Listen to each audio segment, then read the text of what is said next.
How you doing? I'm all right. Yeah. Not gonna lie, thumb is hurting. Thumbs Ridiculous. up. It's hurting me. 5 a.m. last night Oh we my played. god. hmm hmm So you're feeling it now. Dude, like day zero fighting game, man.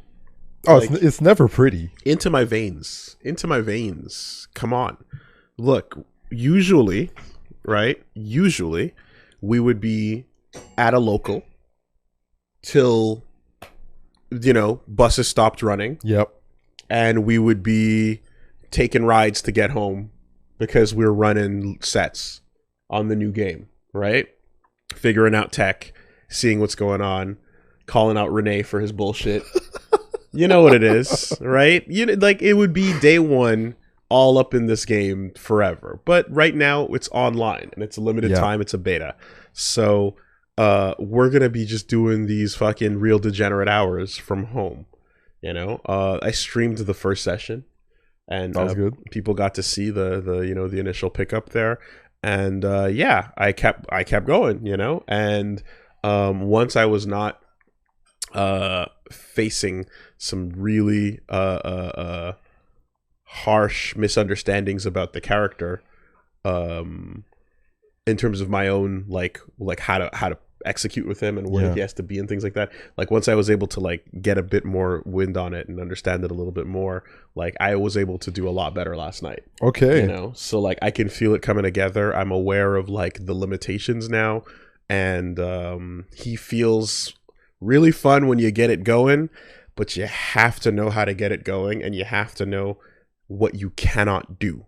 You have to forsake all notions of movement. Yeah. Like you have to just realize that people are moving on you, and you are what is the line? You are the rocks of the eternal shore. Crash against me and be broken. Like they're the water. You're not moving. You just stand still and you fucking do the thing. Yeah. It is really hard when people can open you up nonstop, and fast characters and characters with mobility and characters that zone will do that. But you're spending a lot of your time, effectively countering what they're doing. Counter. You're blowing up their attempts at coming in a Yeah. lot of cases. And then like when they're a little bit more nervous about it, you can like condition some mix-ups by like, okay, now we're chilling a little bit, right? We're chilling a little bit because I took a lot of your life off last time you jumped. Yeah. All right, now that we're here, I'm gonna stab and mix up. I'm gonna move in, right? But like, if you fuck that up, if you guess badly and you get carried to the corner, that's the round. Like Damn. you're yeah. Get the fuck out or you're done. But I won most of my games last night. I was able to get a better understanding of the character. At this point, it's so early that winning and losing means nothing, Yeah. right? And that's And that's important to note. That's it's important to note, but it's not obvious to the outside viewer looking in, because like a lot of I ran into some people that are like, oh shit, it's Woolie, and then there's like, yo, like, and then you're looking at a result like, oh my god, you won this or you lost this, or yo, Woolie beat me, or yo, I beat Woolie, or anything. And it's like none of that matters right now. Yeah. Right? But unfortunately, it's the binary output that is understandable from a spectator perspective. Yeah. It is just that simple. Win or lose. Yeah. And I mean, to be fair, what do we say when we look at Conor McGregor? Right? Like when we see him on his back or when we see him dominating somebody, you just go, oh shit, he got smoked. Yeah. Or, oh shit, like, look at him doing it, He's smoking. yeah. It's just one or the other, but it really is like important to note, at least in terms of like at this phase of a fighting game, that like, yeah, man, you really, wins and losses don't matter. It's about accomplishing the little goals that you set for yourself. So was I able to land my optimal thing here? Was I able to get that mix up I wanted, or did I choke? Did I not confirm when I needed to? Did I mess up my inputs? All that shit. The experience of like getting more consistent with those things is way more important, because literally it's like winning or losing is actually not what ups your experience meter, right? The internal experience meter comes from trying out a thing and seeing if it works. Yeah. Hypothesizing and then executing the test and then seeing, oh, I failed because I didn't do it properly, or it failed because it doesn't work. Because it doesn't work. Yeah. Right? And that is very important to note. And how many questions are there on that list of hypotheticals? Thousands. Yeah. Right? A fighting game proposes thousands of hypothetical questions. So you just got to start slowly checking off boxes. Yeah. And if you play a match where you crush somebody and you didn't check off any boxes, it was pointless. It was a completely worthless match. Yeah. There was nothing to be, Sometimes you might win, but you didn't necessarily take the right decision, and you need to be aware of that. Exactly. Now, in the end, like, it's a bit of a, one can argue that, like, yes, but the point is to win. And it's like, right, but like the point is to, I'd argue that the point is to get stronger, right? Because getting stronger, the point is to win. You don't just win. You have to do the right path, do the right thing, and if you do that, it will lead to a win. But the win, don't think about that.